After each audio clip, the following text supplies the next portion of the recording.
Que la grâce et la paix de notre Seigneur Jésus-Christ vous environnent. Nous voici ce 11 juin 2025 autour du texte de l'Évangile tiré de Matthieu chapitre 5, les versets 17 à 19. Lisons la parole de Dieu au nom de notre Seigneur Jésus-Christ. En ce jour-là, Jésus disait à ses disciples, « Ne pensez pas que je sois venu abolir la loi ou les prophètes. Je ne suis pas venu abolir, mais accomplir. Amen, je vous le dis. Avant que le ciel et la terre disparaissent, pas un seul iota, pas un seul trait ne disparaîtra de la loi, jusqu'à ce que tout se réalise. Donc, celui qui rejettera un seul de ces plus petits commandements et qui enseignera aux hommes à faire ainsi, sera déclaré le plus petit dans le royaume des cieux. Mais celui qui les observera et les enseignera, celui-là sera déclaré grand dans le royaume des cieux. » Disons Amen. Le texte est court mais très riche d'enseignements. C'est ce que nous allons essayer de découvrir. Alors nous aurons 3 points à développer. Le premier point, il s'agit là des paroles de Jésus-Christ. Le premier point, je ne suis pas venu pour abolir la loi ou les prophètes, mais pour accomplir. Deuxième point, rien ne sera soustrait à la loi jusqu'à ce que tout soit arrivé. Troisième point, la loi est accomplie par la venue du Christ et l'obéissance des disciples. Venons-en au premier point. Je ne suis pas venu pour abolir la loi ou les prophètes, mais pour accomplir. Les épîtres aux Romains, aux Galates et aux Hébreux prêchent que le salut s'obtient par le moyen de la foi en Christ et non par les œuvres de la loi. Ce que nous pouvons lire en Galates chapitre 2 verset 16. En réalité, il n'y a pas de contradiction entre l'enseignement de Jésus et le salut par la foi. Jésus est venu pour donner un sens plus profond à la première affirmation de la loi, afin de l'appliquer non seulement par les actes extérieurs, mais aussi dans les profondeurs du cœur humain. Posons-nous maintenant la question suivante. Comment Jésus accomplit-il la loi? Jésus accomplit la loi en s'y soumettant pleinement. Il est vrai que les Juifs l'accusaient d'enfreindre la loi, mais leur accusation était mensongère, car c'était eux qui violaient la loi en l'appliquant extérieurement et non dans le cœur. Par là, Jésus montre que la loi doit être respectée non seulement dans les actions extérieures, mais également dans les dispositions intérieures. Comment Jésus accomplit-il les écrits des prophètes de l'Ancien Testament?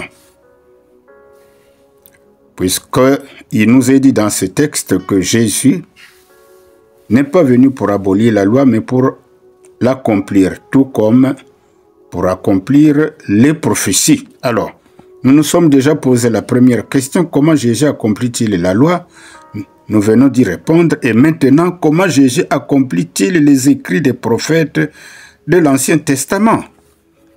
L'accomplissement dont Jésus parle ici, c'est la réalisation des prophéties faites à son sujet, car celles-ci se sont toutes réalisées dans sa vie terrestre. En effet, les prophètes avaient annoncé que Jésus mourrait pour l'homme pécheur et qu'il subirait le châtiment pour ses péchés. Donc les péchés de l'homme, ce que nous pouvons lire en Ésaïe chapitre 53.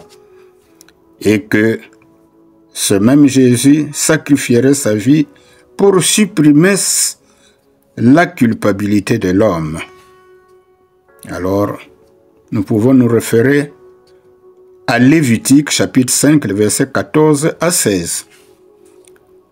Tout cela se réalisa par la mort de Jésus sur la croix comme sacrifice définitif pour le péché, et aucun autre sacrifice n'est désormais nécessaire. Et tous ceux qui croient en lui, donc en Jésus, échappent ainsi au châtiment et obtiennent le salut. C'est de cette façon que Jésus lui-même est l'accomplissement des prophètes et des promesses de l'Ancien Testament.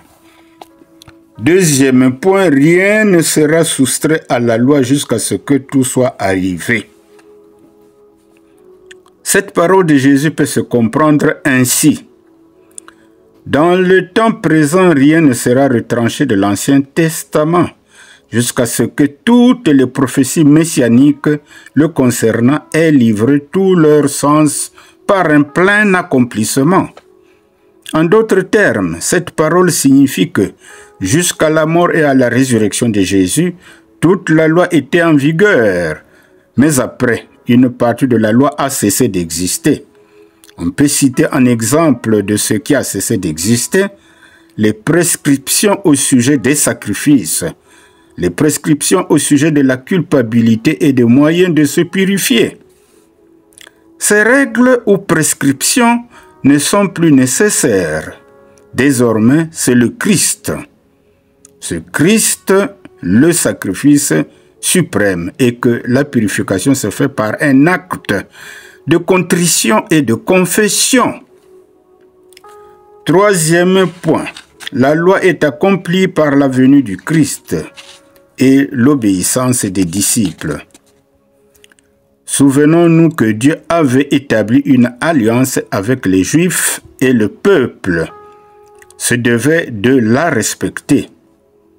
Mais quand Jésus fut envoyé, Dieu instaura une nouvelle alliance avec l'homme.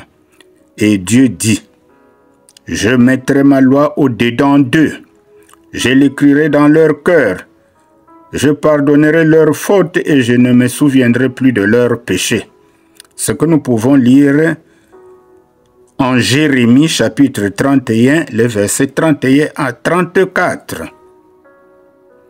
Ce rappel nous aide à comprendre que Dieu s'attache à l'obéissance de la loi morale par le peuple de la nouvelle alliance pour qu'il ne soit plus habité par le péché. Ce que reprend le psalmiste au psaume 119, verset 11, lorsqu'il dit « Je scelle ta parole dans mon cœur, afin de ne plus pécher contre toi. » Ainsi, le chrétien doit se soumettre à la loi morale en obéissant aux commandements essentiels. Ces principaux commandements n'ont pas été abolis. Nous devons les pratiquer.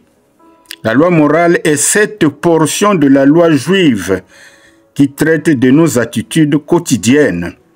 Elle comprend des préceptes comme les 10 commandements que nous pouvons lire en Exode chapitre 20 versets 1 à 17, mais aussi l'injonction d'aimer Dieu et notre prochain, confère Lévitique chapitre 19 verset 18.